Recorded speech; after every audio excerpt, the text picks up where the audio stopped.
Assalamualaikum warahmatullahi wabarakatuh. Apa kabar semuanya? Masih dalam keadaan sehat kan? Ya, kali ini kita akan lanjutkan materi tentang gerak lurus. Ya, jadi pada pembahasan sebelumnya kita sudah sampaikan apa sih sebenarnya yang dimaksud dengan gerak gitu ya. Yang pada saat itu kita simpulkan bahwa yang dinamakan dengan gerak itu adalah perpindahan atau perubahan ya, perubahan posisi suatu benda terhadap titik acuan tertentu. Nah, kali ini kita akan bahas tentang posisi atau kedudukan. Nah, apa sih sebenarnya posisi atau kedudukan itu? Mari coba kita perhatikan ilustrasi berikut. Nah, kalau saya punya bola ini ya, ada 3 buah bola. Ya, 3 buah bola ini adalah benda A, kemudian sana benda B, dan itu adalah benda C. Nah, kalau kita misalkan bahwa A, ya, jadi A ini kita pakai sebagai titik acuan, ya. Jadi A ini sebagai titik acuan, kemudian di sebelah kanannya itu ada benda benda B, dan di sebelah kirinya ada benda C, gitu. Nah, kita lihat dulu benda B. Ya, benda B ini berada pada berapa satuan ini? 1, kalau kita hitung 1, 2, 3, 4. Nah gitu, 1, 2, 3, 4. Kalau kita beri permisalan bahwa satu satuan ini, ya, satu strip garis ini kita nilai 1 meter, maka benda B ini terletak 1, 2, 3, 4. 4 meter. Ya, jadi posisi, inilah yang kita namakan sebagai posisi. Ya, posisi titik B atau posisi benda B itu adalah 4 meter dari A. Nah, ini posisi itu seperti ini ya. Kemudian kita lihat benda C. Nah, kalau contohnya seperti ini kita bisa prediksi sekarang yang dimaksud dengan tanda panah ini berarti posisi titik C. Ya, posisi titik C itu berada pada 1, 2, 3, 4, 5, 6. Gitu. Posisi titik C itu adalah 6. Ya. 6 apa? 6 meter. 6 meter dari mana? Dari titik A atau dari benda A. Kenapa di sini kita beri tanda minus? Itu karena letaknya itu di sebelah kiri. Kalau kita bayangkan ini adalah sebuah koordinat, ya, yang ke sana adalah sumbu positif, yang ke kiri adalah sumbu negatif. Maka kita berikan tanda plus maupun minus di sini.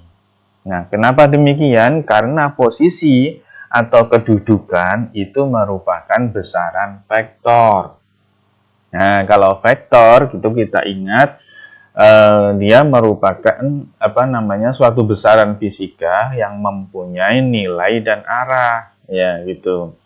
Sehingga tanda minus ini harus kita cantumkan.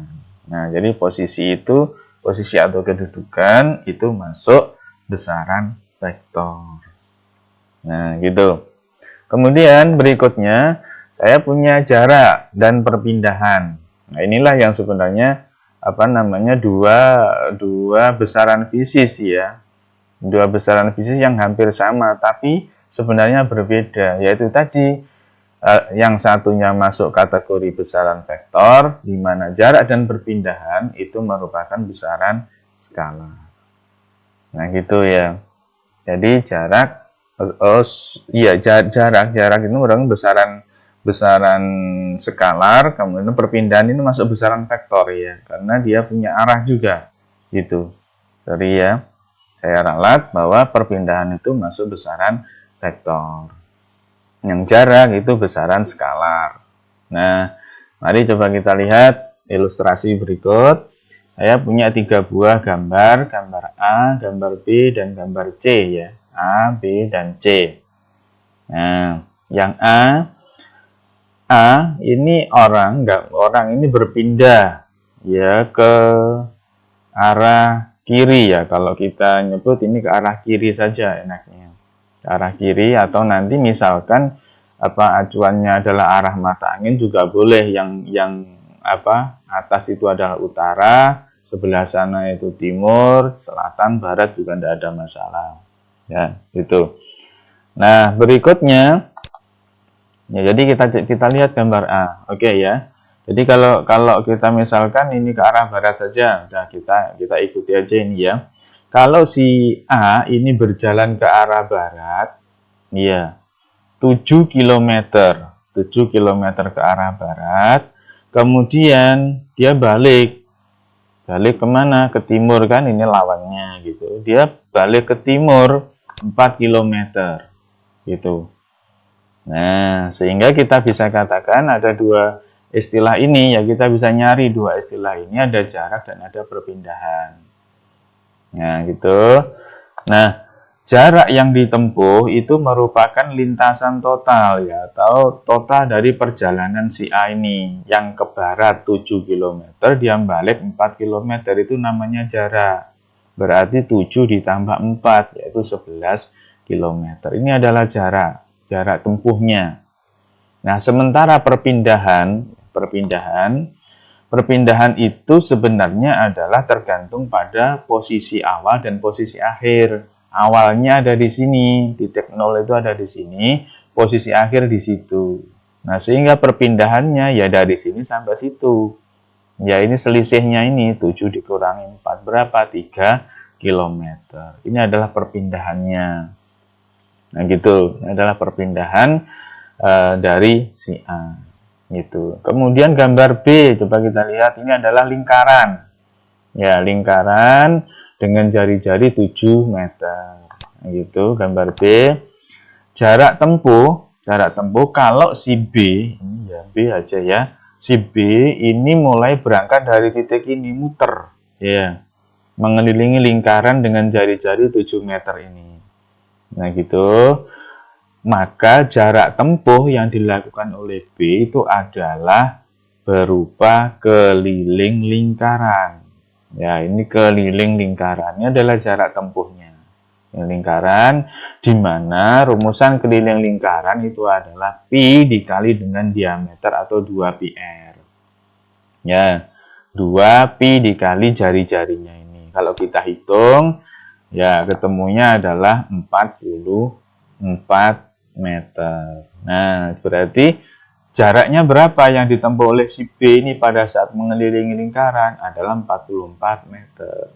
Nah, sementara perpindahannya berapa? Ini karena si B ini berangkat dari titik ini, muter ke sana, akhirnya kembali ke titik itu, maka dia tidak berpindah posisi, dia tidak mengalami perpindahan. Kenapa? Karena awalnya ada di sini dan berakhir di titik ini juga, gitu. Maka perpindahannya berapa? 0, gitu. Ya, karena dia mengelilingi 1 kali lingkaran penuh. Perpindahannya berapa? 0. Kenapa? Dia berangkat dari titik itu kembali ke titik itu pula. Nah, ini namanya perpindahan 0. Nah, kita lihat yang C sekarang. Yang C. Nah, di C ini mulai titik keberangkatannya dari ini. C. Kemudian ke arah sana. Ke atas ya, ke atas.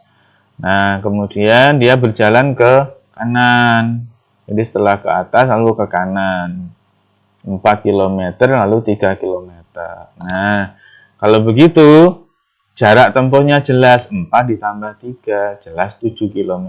Ini jaraknya. Ya, lintasan totalnya inilah yang dinamakan dengan jarak. Sementara perpindahannya berapa? Nah, kalau kita pakai rumusan Pythagoras gampang. 4 dan 3 gandengannya dengan angka 5 gitu. Nah, berarti perpindahannya adalah di mana dia berangkat, di mana dia berakhir, tarik garis lurus, selesai gitu. Yaitu berapa? 5 km. Nah, itulah yang hal-hal penting yang harus kita pahami untuk pengertian dari posisi atau kedudukan, jarak, dan perpindahan. Ya, demikian tutorial kali ini. Kita ketemu lagi pada tutorial berikutnya. Tetap semangat dalam belajar. Assalamualaikum warahmatullahi wabarakatuh.